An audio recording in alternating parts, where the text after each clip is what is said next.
open. We depend on your comments to make us as relevant and direct our thoughts and conversation to be of maximum value to you, hopefully generate some good takeaways. And with that said, we'll launch the show with Dave. And Dave can give you a little bit of an update on Dave and what his maybe first thoughts on relevances. Yeah, Dave. Don, thanks. It's always good to be here with you and Jason. Always a pleasure. Nothing really new here for me, but just focusing on how I can help companies and people with their cybersecurity, with their personal investigations that they might want to have as a private investigator.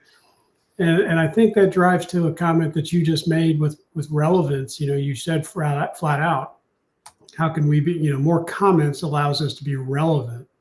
And relevance has everything to do with what it is that you can do to help somebody else through your knowledge, through your actions, whatever it is. And I think of the political realm as well.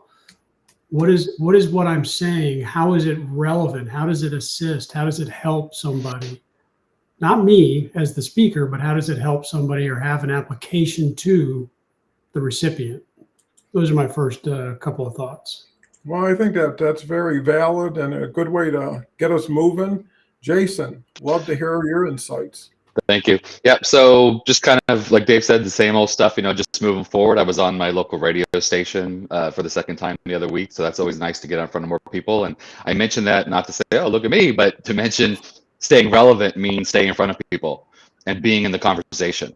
And it's like, this is amazing. These LinkedIn Lives and Don, your program is amazing for staying relevant because it's live, it's real, it's happening right now. And that's what we have to do to stay relevant. We have to stay active. And I think relevance is something like authenticity and a lot of those words that we put out there where it has to be true. It has to be real. And if you try to fake relevance, it goes in the opposite direction. And so that'll be my opening thoughts. Well, your opening thought, along with Dave's, was very, very worthwhile for me because it allowed me to create the third thought coming from the first two thoughts. And what I've learned about relevance and was reinforced this week, was fortunate to have Ford Sykes back with us again. And he is just an amazing gentleman. I really align with him. Not to get too much into detail, I think he quit school in the 9th grade, kind of went the wrong direction during his youth, and then saw how he could go the other way and do much better. And he did. He's one of 200 Hall of Fame speakers that are living today, published 300 books, has a vastly popular live stream. And I asked him why keep coming back to this show. And it's because he says you never know who's going to be listening. And it's that one person that's going to make the difference. And it kind of mirrors my experience where starting out, you want crowds. You want, you think you're an entertainer or you think you're of mass appeal. And when all the smoke clears and the parade goes home, you just have a lot of stuff to take care of. Where I moved to was relevance with a small group on a consistent basis, right? To introduce a new person every week that no one's going to remember, no one's going to see again, is really a start without a future.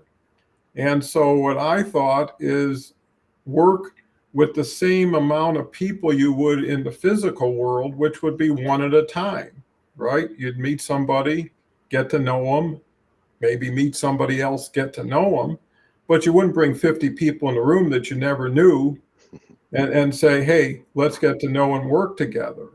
Plus, being specific and specialized like we all are, we just really want to talk to people who want to talk to us about things we talk about, right? And people who don't really tend to be a distraction, take you off center. Chat is open. I forgot to turn it on, but we've got a couple comments already. But I think that's important is like mining, find a spot and drill it, as opposed to here, there, and everywhere. And you got a lot of things going with nothing ever getting done. So I think less is more if you make less more qualitatively beneficial than Right. quantitatively beneficial. We've got a gentleman, doesn't look familiar, but glad to have you. Cohen P. Haynes, I'll look you up and see who you are. I love to have new people, love to have your comments. Okay. Carrie says, not peeling good today, so I don't have a joke. Well, peeling is a joke. So you still got one. You kept your streak alive, Carrie. Glad to have you. So Dave, when you're talking to people, when do you really appreciate or identify that, hey, this person could be a match, or I'm just having a quality conversation that's probably not going to lead to much more than that? I think we look for key words that they're struggling with something that you might be able to solve the problem for. And if you don't have the solution, then you know someone who does, or you're at least there to be an ear. There's a sales point that I just learned was, so what I'm hearing is you could benefit from X, Y, and Z, and it provides a solution to a problem. If they're looking for the solution, it could just be they're venting. You have to draw that line somewhere to learn that. And as I've gone on, I've learned that I've failed to acknowledge and recognize those key words, and I'm learning what they are, so I can then go, I can help you. Let me provide some sort of solution for you, or find that solution to help you. And those are lessons that we have to practice and practice. It's not an easy, oh, I read a book and it's going to happen tomorrow. People are so entrenched in our technology that we think that just getting into a text battle with somebody or a text discussion is going to be the solution. No, I think if I've learned anything, and to your point of having continuation of the same people here, is that I've learned more from having these interactions here. It comes down to, what can I do for the person? Right. It's not the business necessarily, but what do they need? And if it translates to the business, great. But what do they need as a person in their company, in their environment, to provide a solution? And that will make me relevant to their life. Yeah, that's perfect. And I think it makes so much sense. Jason? To feed on what Dave was saying, he said the word solution. And I think that's so key when we talk about relevance. And in the context, we're on LinkedIn. It's a business site, and we're talking about that. And, my background, of course, is mental health, and it all ties in, because if you're happy at work, it makes your life a lot better. A quick story, not to take too much time, but a quick story that was told to me years ago by, I did retail, and I was in the high-end fitness retail for a lot of years, leadership and stuff like that. But we had fitness equipment. We had high-end, we had everything from the entry-level stuff to high-end. At the time, this is late 90s, early 2000s, and we're talking $10,000 gyms, home gyms, stuff like that. And the person who ran the department always told the story to all the salespeople. And he says that when he was a young buck coming up selling stuff to people, he had a couple come in to buy a gym. And he was excited, and he had all this information. So he was telling them the tensile strength of the cables on the cable machine, and the way the material was coated, and all these stuff, and the ball bearings grade, and all this stuff. He got through this 10-minute speech, and the person said, I just want to know if it'll fit in the room that I have. Can we measure it? And that's what was relevant to that customer. So he spent all that energy and all that time not listening to his customer and not knowing what was relevant to him, just because he thought this is what he wanted. But the customer's like, no, I love the machine. I just want to know if it fits. So he measured it up, it fit, he bought it, and he went on his day. So I think that's the key for us is, Dave was saying, like, listen, what does that person need from us? And that's how we stay relevant with them. Yeah, so well said, and so important. A tip Ford gave me, and Carl, who was on the call with us, he said, well, when he offers a free, I think 10 or 15-minute call to anybody, and that's something Beverly does and I do also. And he says the reason for that is in 10 minutes, you should be able to qualify enough to say, well, I see that it may be that you can really benefit from my service. Right. And would you like to learn more? And if in 10 minutes that person said, not really, well, you saved them time, you saved yourself effort. Sometimes the direct approach will get you the answer, where the shuffling around, throwing things out there that are a little vague, in a way, hoping someone will like you as you keep talking to them. And maybe because of their like for you, they'll be convinced to do something with you. But it's about shared responsibility and accountability relevance. It's like you're there for a purpose and you respect their time and their interest. And there's no challenge to say someone saying, well, not really, Right. or not now. And that's easier to say, okay, why spend 30 more minutes talking about the baseball team and the weather and everything else when you can get to the point? Plus, it puts somebody in a position where, the question really begs, are you serious? Right. Are we just talking to talk, or is there something in the future? And if there's not, that's fine, because it's better to find out early than to think something and then find out you were kind of off base when you were thinking that. And plus, you don't want something to extend beyond what it is. And this, and what I've come up with as a saying just in the last month, and it's not a big saying, if it doesn't have a future, it shouldn't have a present, right? Why start something that's not going to lead beyond where you started? And a lot of people are just looking to throw something against a wall and have something stick. But that's a very inefficient way of doing things from a time standpoint. And it's also, not sustainable or scalable. And the key is to have more people to talk to, not talk to more people for longer, right? Because are you in or out? Are you interested or not? And we can build on that. If you're not, that's fine. So actually, I looked up Cohen. Cohen is, Show ya. yeah, I saw he's from Sydney. He's got 22,000 followers. That's quite good, Colin, because especially if it's Australia, New Zealand centric, 22,000 there is like 200,000 in the US. And I see you're an award winner, so honored to have you visit the show. Maybe one day, love to talk about having you on the show.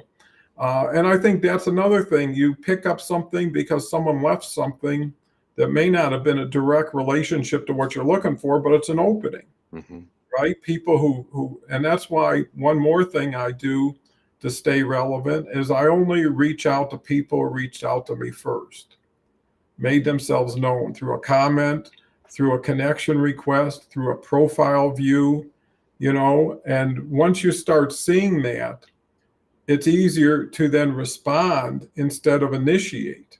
So it's easier to say, thank you for visiting my profile. I see we've got a lot in common. Happy to have a Zoom if interested, and leave it at that. And versus, hey, I checked out your profile, saw a lot in common. It's like, where are you? Who are you? Why are you?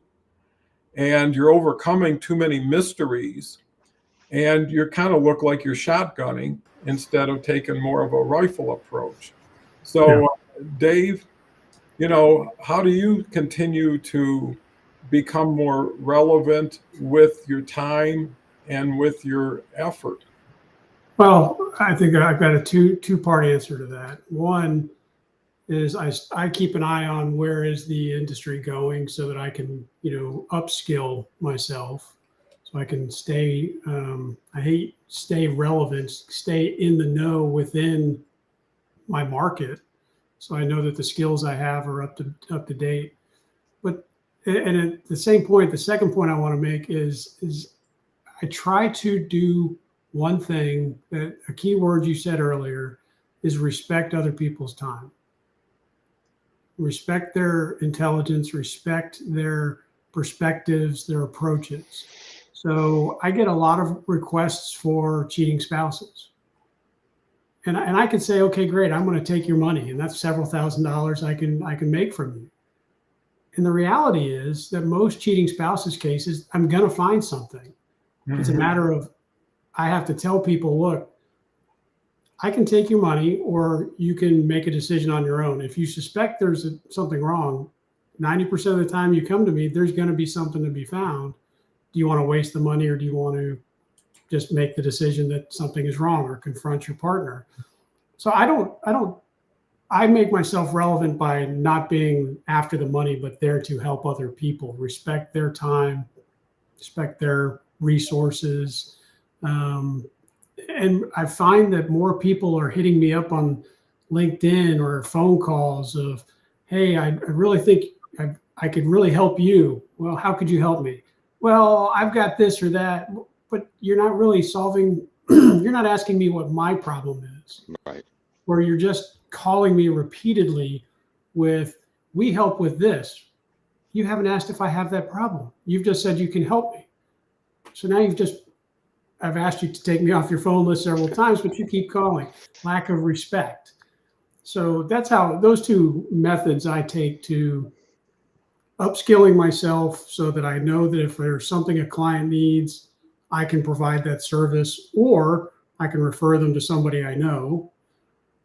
And then respecting their time and their efforts, because I'm not going to waste their time and their money if there's nothing I can provide, but I just want to be in their circle, if you will. Yeah, I think, just like what you do with your running, every time you do it, you think, hey, how do I squeeze a couple seconds off the time? Yeah.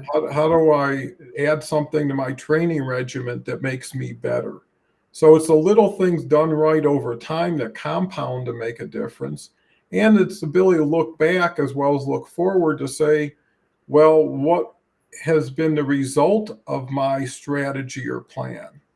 And I believe I've had probably a couple hundred different people on the show out of 800 shows. And I believe I could contact any one of them tomorrow and they'd be on the show again.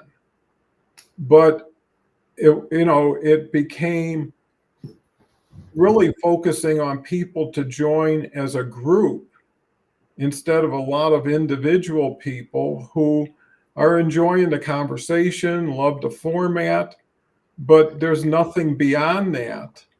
And what I learned about LinkedIn, although it's a professional platform, a lot of people aren't always business oriented, don't have a lot of experience, don't know how to make investments in themselves, don't know how to be a benefit to others.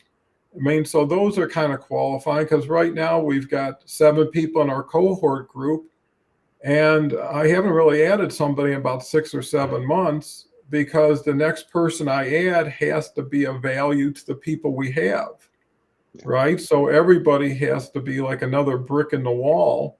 And the other thing is it has to lend itself to growth and some sort of success for all people involved, or you start adding while you're subtracting and you start diluting. And if you ask yourself in real life or physical world, how many people can I really work with at one time, right? If you had 6 clients that were very involved and focused on growing and succeeding, how many more would you want to add until you've actually developed all of that? Right. Because I look at working with and then through people instead of just working with people and saying goodbye and working with some new people, because you put so much time up front to build that chemistry, to get to know each other. And then at a certain point, it goes from a contact to a connection. It goes from a connection to a friend, and it goes from a friend to a family. And unless you're, going up the steps the right way, you're just spreading yourself out. So, there's no one way to do everything, but there is a way that aligns with you, your strategy, and more importantly, your feelings. How do you feel? Are you feeling good about what you're doing, who you're doing it with? Is it making some benefit along the way instead of at the finish line where it's like, did I make it or not? Versus I keep picking up a piece here, a piece there. And in time, what you'll find is you're better off working with and through people for referrals, right? Because people get to know you over time. And even though they may not be the people that ever use you, They may be the person who puts you in touch with somebody because they've already got the in with that person and they've already got the credibility and confidence. So, if Carl or Dave or Jason said, hey, you should talk to this person or talk to the person about talking with me, well, that's like greasing the wheels quite a bit, making it easier. And then the concern, the skepticism, the cynicism doesn't start the conversation. It's really, hey, Beverly told me all about you. I thought that it was great to have a conversation. And I think honoring people for taking the time, not for taking your time.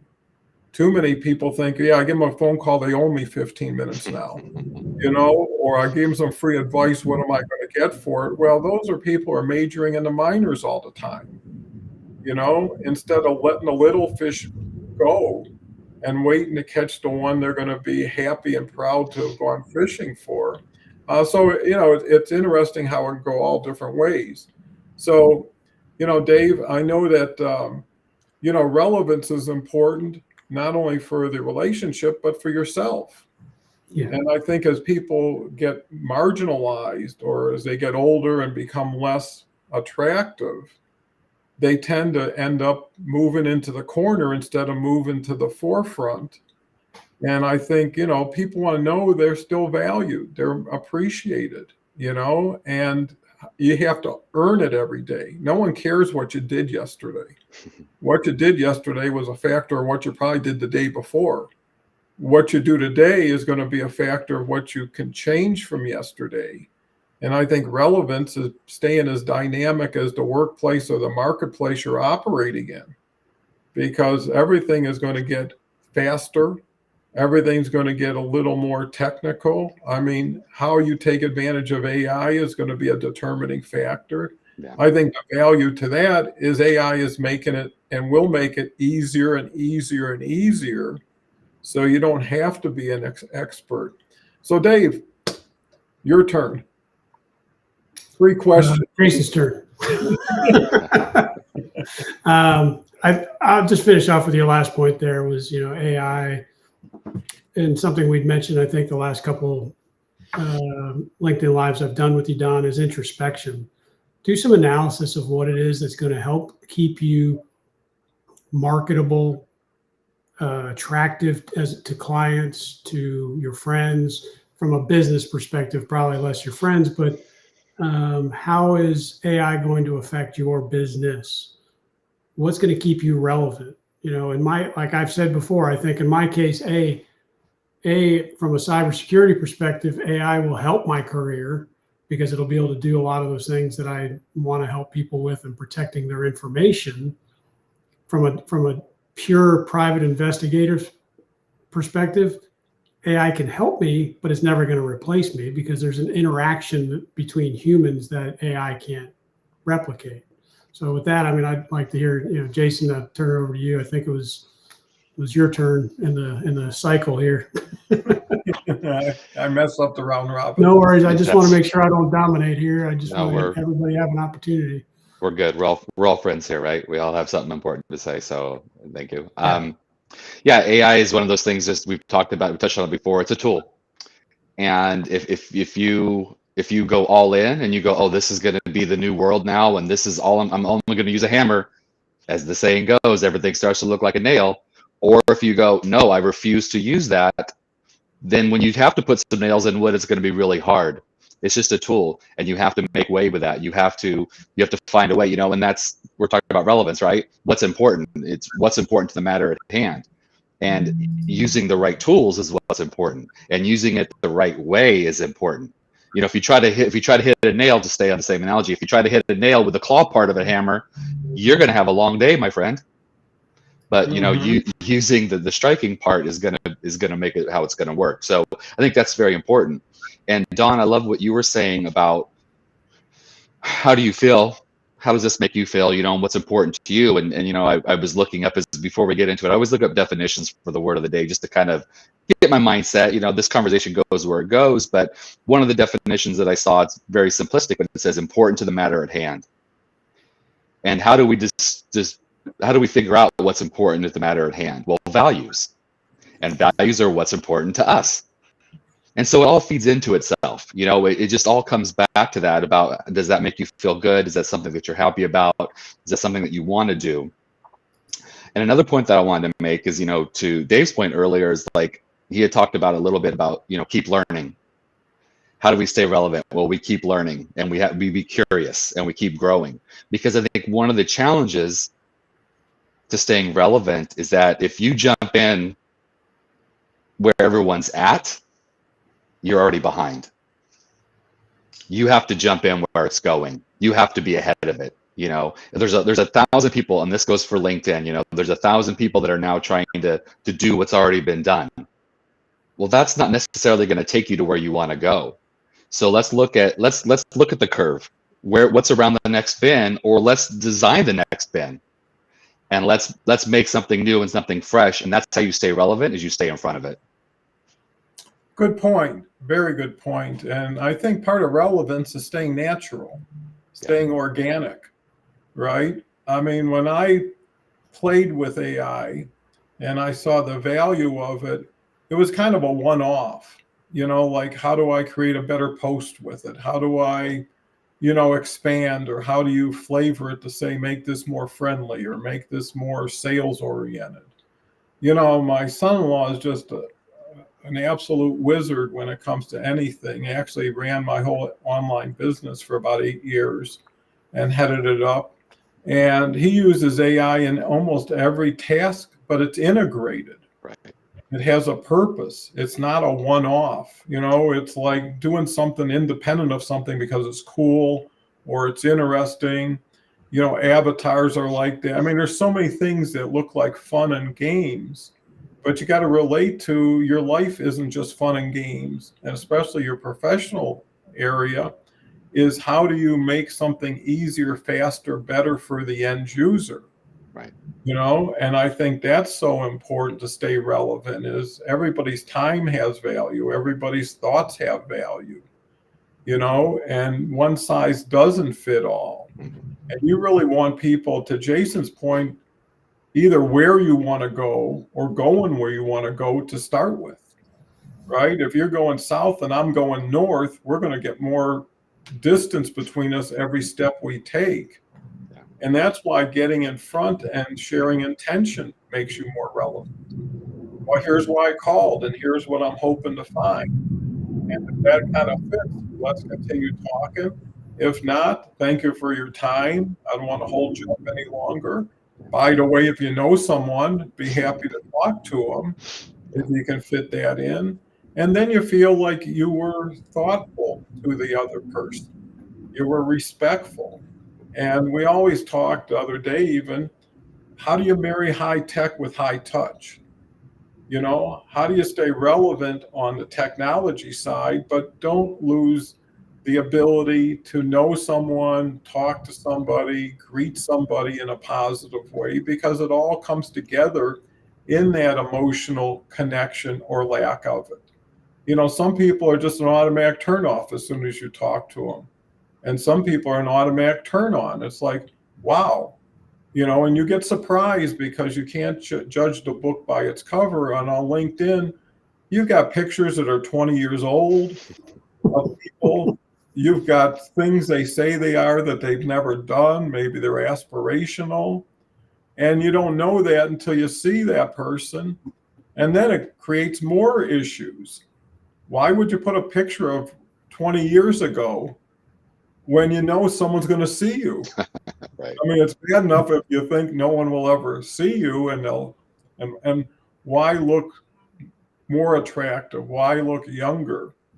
And it's usually because people aren't honorable, right? They want to get you in and then see if they can work it out, knowing that if they were up front, nothing would happen. And that's really to Kelly's story about the pitch slap, right? There is no relevance to that. Actually, it becomes less than relevant, and it becomes offensive. Right. So It's not relevant or not relevant. It's like, boy, you wasted my time. You made me feel bad right now, and you can't bring it back. And at that point, you feel like, well, it makes you sensitive to it because once you start seeing it, you know what's coming, and maybe it allows you to avoid it.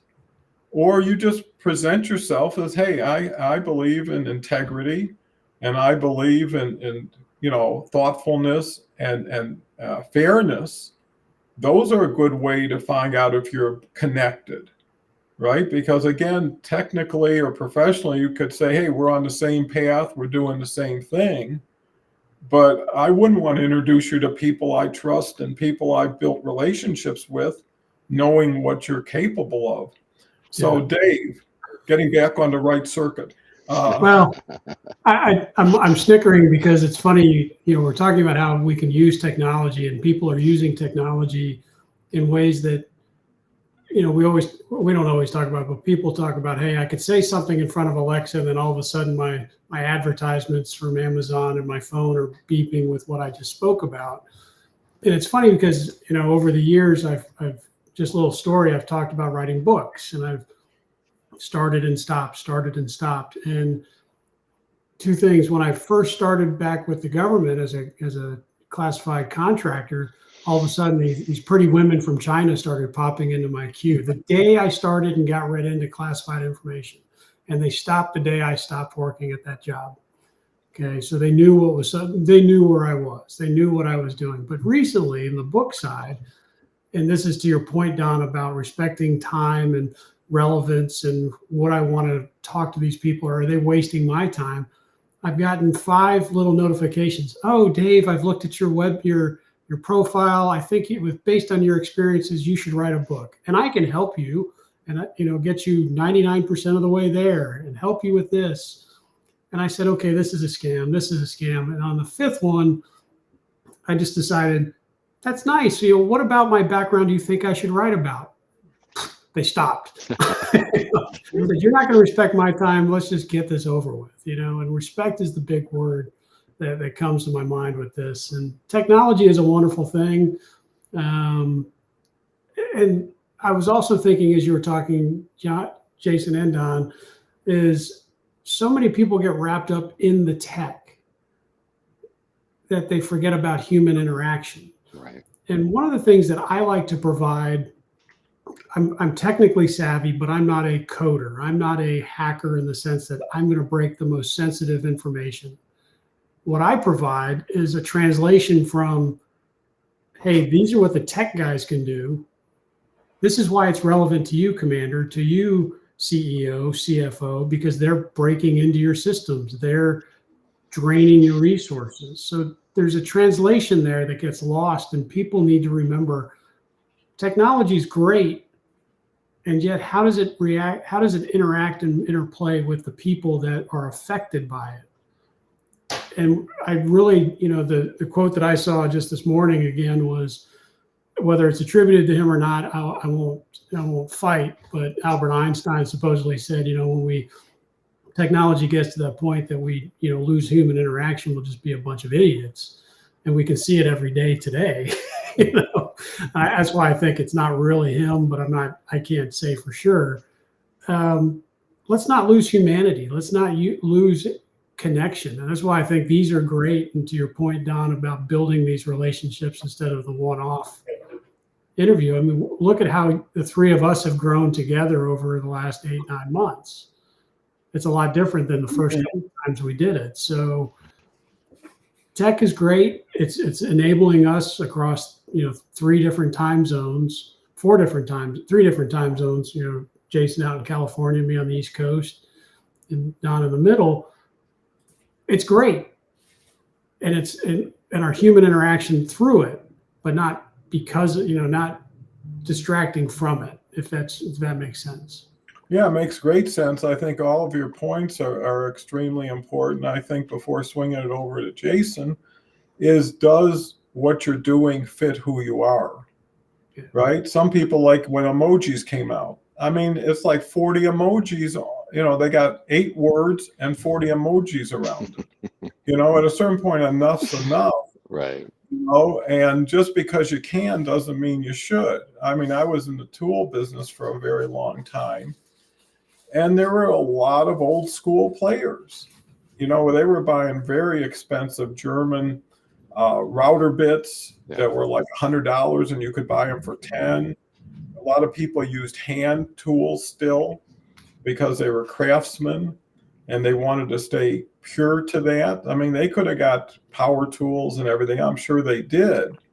But does that match your personality? When they get to meet you, is that going to translate? Yeah, I kind of bet it was somebody like you who was doing that, versus that's surprising because you're nothing like your persona that you project. And I think being true to yourself is so important because unless you are, you can't be true to anybody else. And at the end of the day, you come home to yourself, no matter where you've been. So what have you done? How have you done it? And I think we look at things in a bigger perspective of life. You know, one day, one event is not going to change very much, but over time, is again, are you going to stay on the track you intended to, or are you just going to get wherever the bright object is? Jason, love to hear your thoughts. Yeah, it's something that came to mind where you guys were talking for me is like, so in my business, I see clients one-on-one for their mental health. And two rules, you know, you respect their model of the world, meaning that, so whatever they feel and believe, I respect that. I don't have to agree with it, but I respect it. And then each person is an individual. You know, if I was to start with each client and go, well, we're going to do X, Y, Z with every client, I'm now talking to you, or at you rather, not with you. And I think that's something that's so important. That's something like with these conversations, you know, we're talking together. We don't all come with a program that we're trying to push, and each of us will on a script and saying something. This is a conversation, and we're flowing with it and seeing where it takes us. And that's the same thing with life. You know, if you just, here's what you need. I'm telling you what you need. And that's kind of the pitch slap. And that's kind of what we've been talking about today is I'm telling you what you need. And it's like, well, you haven't even asked me what I need. We haven't even had a conversation yet. And I think that's so important, you know, once again, to the word of the day, talking about staying relevant. You know, we've probably all been there at times. I mean, Don, you've always had your own businesses, but if you've ever, you know, being in the world, people are like, well, here's what you need. You need this speaker, or you need to read this book, or you need to this. And you're like, well, you could recommend, I like to recommend books to people based on who they are though. You know, people ask me, what's your favorite book? And I'm like, well, what are you looking for? That's my first question. You know, well, what are you looking for? What are you into? What do you want? Because I know a ton of books, you know, but I'm not going to tell you, well, this worked for me, so it's going to work for you. And I think that's how we stay relevant, is by checking in with folks and seeing what they truly need, and not telling them what they need, but asking them what they need. Yeah, I think that's extremely valuable. And, you know, you really got to know someone before you get a chance to grow with that person. And I think, you know, the point's been made that we have gotten to know each other really well, gotten really comfortable, which has allowed everybody to expand and feel comfortable. And I think having a safe environment is always a positive for everybody involved in a conversation. Yeah. And also being able to, I tend to look at it like, if you took the money out of everything, what would you do? And what wouldn't you do? And I'd rather stay pure to that than I'm compromising this, I'm accommodating this, I hate doing this, but there's money here, right? And pretty soon it's like eating too much sugar, right? You can get a sugar high, but what will that do over time to your health? What will that do to your performance? And, you know, sometimes you just have to say to yourself, well, I'm in a give back position right now. Or this is, you know, or a better example or a different example. Let's say you wanted to coach a baseball team of kids, but the kids can't afford uniforms or bats or balls or anything. And you say, well, to make it happen, I'll subsidize it.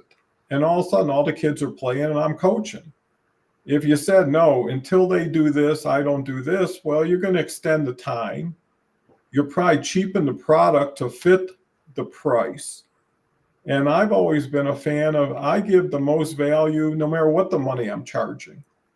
You know, there is no bad product and it gets better as someone pays, you know, because if only one person can eat, then let one person eat versus two people looking at a sandwich and everybody's afraid to take it. knowing the other person's going to have nothing, and maybe the sandwich goes stale after a while. Plus, sometimes you got to build value, create value before you can achieve value. Yeah. And that's where all this falsification comes in, with people trying to sell you because they want your money, right? They want something from you to them with no guarantee it's coming back to you. It's a little different. Someone says, lend me $20, the next week they give it back. Now someone says, give me $20, you'll never see me again. And I think there's the difference is, you know, successful people do what other people can't or won't do. That's the differentiating factor. And if you got to go first, I mean, it's like starting a fire. How many times you got to strike a match before you get a flame? Depending on your circumstance. Is it raining? Are the matches any good? You know, and I think life is like that. To ignite something, sometimes you got to bring the flame to the party. You can't always say, let's meet in the middle. If you got a match, I've got something to strike it against. But a lot of people try to do that because they're small in their thinking of getting cheated. Their biggest concern is risk aversion, not opportunity attainment. You know, I mean, you go to a restaurant, you buy an $80 meal, and the next day you forgot what you ate, right? Someone does something for $20 and they spend all their night thinking, will I ever get it back? What's going to happen? And, you know, my feeling is don't enter an arena unless you can play in that arena. Yeah. You know, people go kind of half-ass into something and then they expect something from it. So Dave. Well, okay. No, I think your point's very well taken, and the things that I'm thinking about as you're talking, trying to stay relevant to the conversation, is just do it.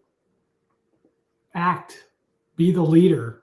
Don't wait for someone else to tell you what to do. Is what I'm taking away from what you just said, Don. Is be the person who says, look, here's how we're going to divvy up this sandwich so we can both eat, instead of waiting for it to become stale or not eating, you know, the other person not eating. Too many times we get stuck in our past successes that we don't look towards the forward learning that we've talked about and understanding what technology, what new system, what new capabilities coming down the pipe later down in the future. And then we get into this, well, it's always been that way. It's always been that way. Do loop. Someone's got to take you off it and start you in a forward direction again. And I think we always gravitate to those types of people, Elon Musk, you know, Steve Jobs, who saw a future way of doing things as opposed to the normal. And, you know, I'm also reminded of, you know, a good plan. Was it a good plan executed poorly today is better than a perfect plan not executed tomorrow? Have some sort of idea of where it is you want to go. Upskill yourself. Find what the client needs, what the customer base needs, that you have a skill set that will allow you to be successful equally. You'll make some money, they'll get a reward. You know, somewhere in the middle, something's got to be happening here. It can't be a take, and they get nothing, and it can't be that you just do it for free either. Right. But if you're gonna sit on your laurels, and I'm guilty of this for a long time too, you know, rest on what I did yesterday, rest on, well, it'll come to me. Sometimes you just got to go out and make that phone call to somebody that you didn't think was going to accept it. Somebody that, hey, I don't know if you have a problem, but I'd like to talk to you. I've seen things that you've been doing. I'm interested in your background. And then you learn and you find the relationship. So many times it's just gimme, you know, I'm going to sell you something, like you said, Don, and we lose humanity in that regard. Absolutely. Jason? You know, something kind of off, so not off, but something that you both said and it made me think about it, like in different ways. There's a rap song and it always sticks with me. And he said, yeah, I'm a different person than you would think. And that's hip hop's my main music. But the line is, I think it's great that it used to be great. And it goes on from there. But I always think about that. I'm like, don't rest on your laurels and don't think about yesterday's successes, and always go forward. I've, in my life, a little personal stuff, I've always been blessed / cursed that things work out. And I know about sacrifice, and I know about hard work, and I know all that stuff. And it's through that, they say you're overnight, it only took you 10 years to be an overnight success. But things always tend to work out in my life. I've always kind of, my dad's always said, oh, you'll be fine. You always are fine. You always work things out. But sometimes then when you think, oh, I'll be fine, that's when they got you. That's when you start to slip. When you think, oh no, that's going to be okay. When you stop making the sacrifices and you stop doing the hard work, and that. I'll just jump in because I think Jason froze. My dad used to always tell me good things happen to good people. Mm-hmm. I mean, if you're a good person and you try to do the right thing, what bad can befall you kind of mentality.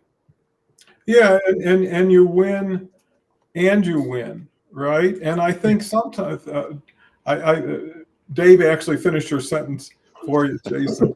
So what I found, and I've had a lot of experience, and I've been fortunate to have a lot of success at very high levels. And a lot of times it is what it is. You have to accept it. How many times do people go on auditions and don't get the part? They're not getting paid to audition. If anything, they're doing everything they can to get into that door. How many people find out they had to sample something before they could sell it? And a lot of times you got to be good enough to get benefit for being good, not because you need it. I don't believe people get what they need or want. They get what they deserve and what they earn over time. You can get lucky. The lottery proves that every day. But that's not something I'd want to bank my whole life on, is catching a number. The other thing is who are you with?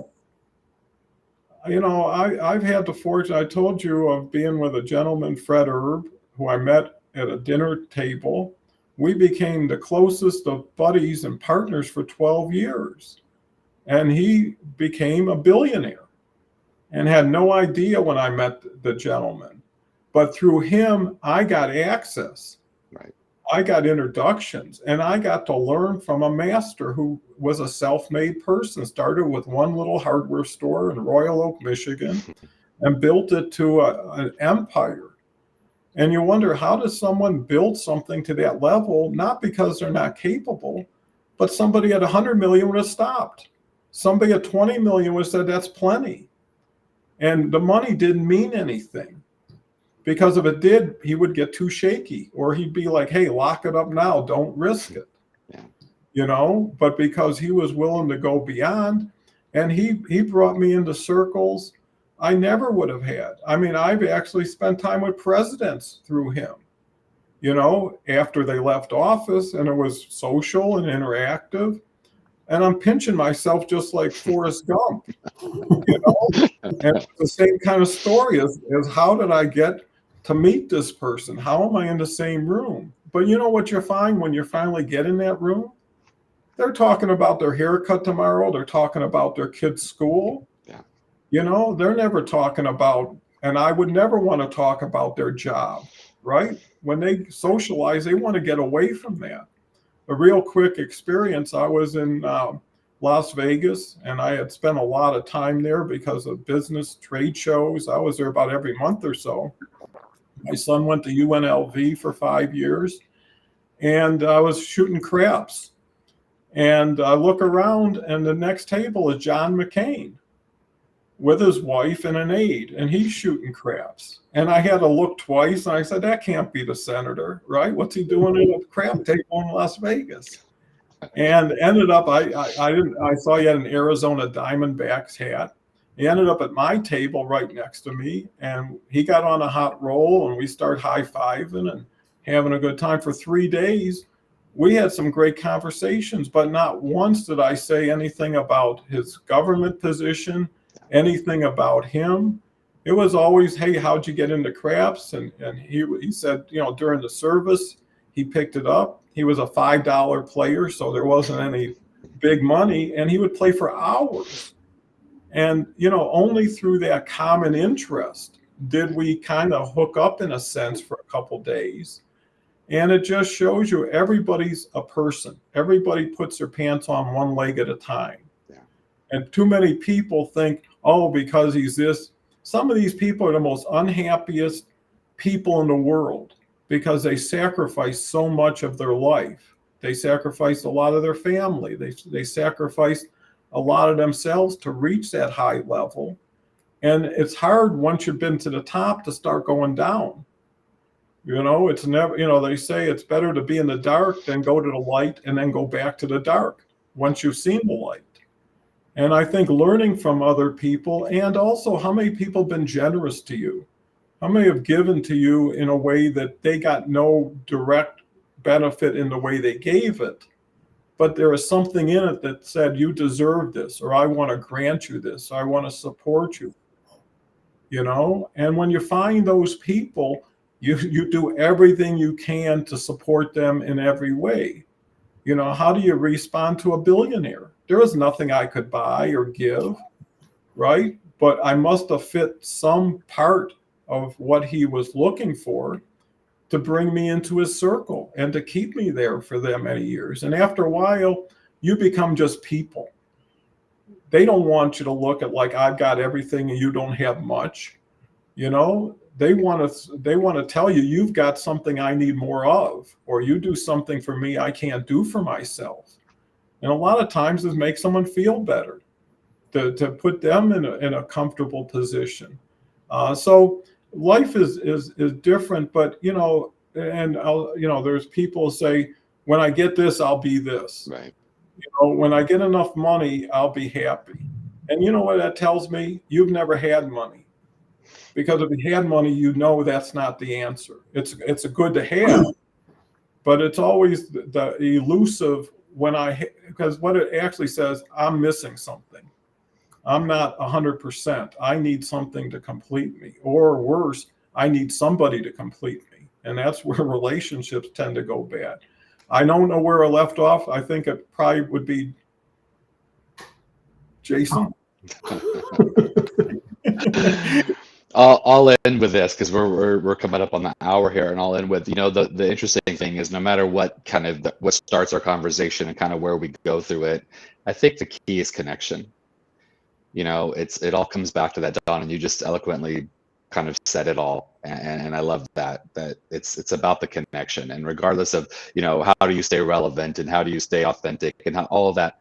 It all comes down to human connection, and that's what we're wired for, and that's what we need more of in this life. We need more of how are we alike, and a lot less of how are we not alike. And especially in the world we're in right now, in the States, and just in the world in general. And that's what it all comes down to. And when you look for those connections and you look for how are these people in my life like me, and how can I support them, we'll all be better off, and we'll all achieve what we want to achieve. Yeah, that's beautiful, because I think if you turn the coin around, it's not what can someone do for you, but who are you best equipped to help? Yeah. Right? Because you already have hopefully what they're looking for. Now it's just about making them aware of it, versus, hey, tell me what you want to eat and I'll cook it up for you. You know, I mean, restaurants don't survive when they have 5,000 things on the menu. So Dave. I'll just wrap up with a quick story. Was, you know, connection to Jason's point was there's always something that can bring us together. And a quick story, and I'm glad I didn't have, and I'm kind of missing the fact I didn't have an iPhone in 2000, must have been 2005. I met Rob Reiner. And I just said, you know, if I had the opportunity to see him, I saw him across a restaurant. He was at a bar. It was right after Katrina, and he was helping some people who had been evacuated and brought to San Diego. And I said, sir, if I didn't take this opportunity, one of my moms would be really mad I didn't say hello to Meathead. We had a 15, 30-minute conversation. I was in uniform at a restaurant in San Diego, and it's like, oh, Major, hey, it's great to meet you. I'm like, well, sir, I got to tell you, I'm in the Navy. He's like, oh, yeah, Lieutenant Commander, I'm thinking of a few good men. But we just had a nice chat, and I have no record of it anywhere except in my own brain. And the fact that I sent a message to my mom, and it's there. It's that connection that he did something. I felt like, not that I knew him, I could have just walk up and say, hey, give me $1 million.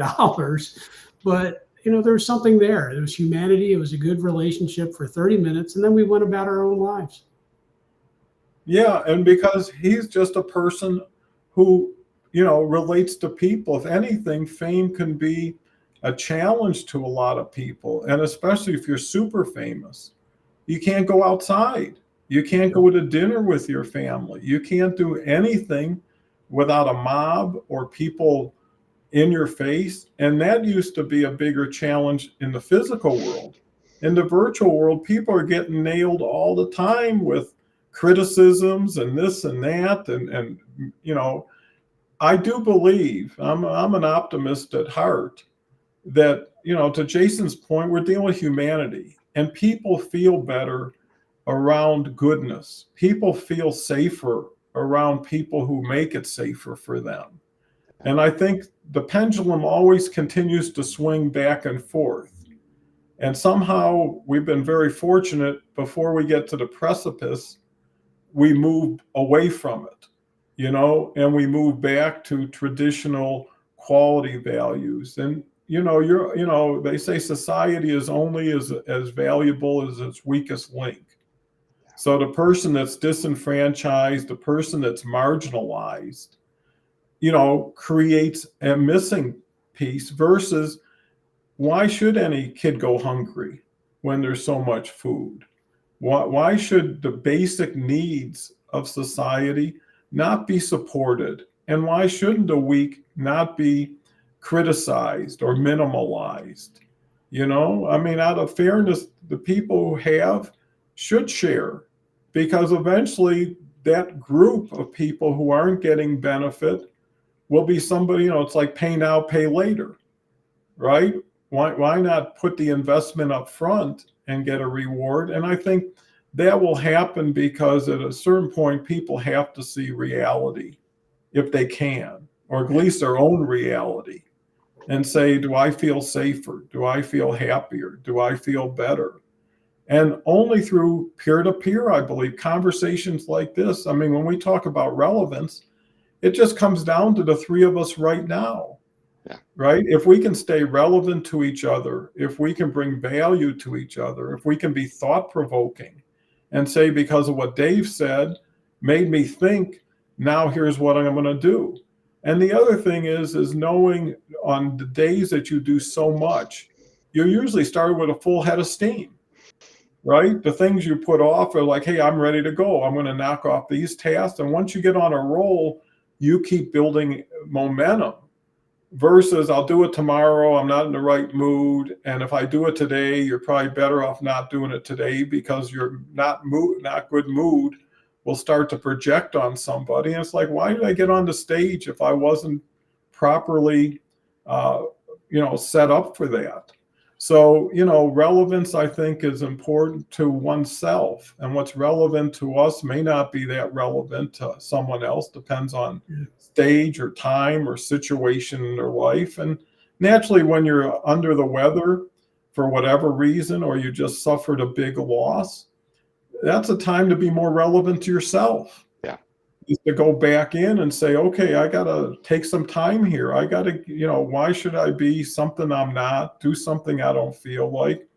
And I think, everybody's built with a neutral and a reverse gear, and they don't always tend to use it.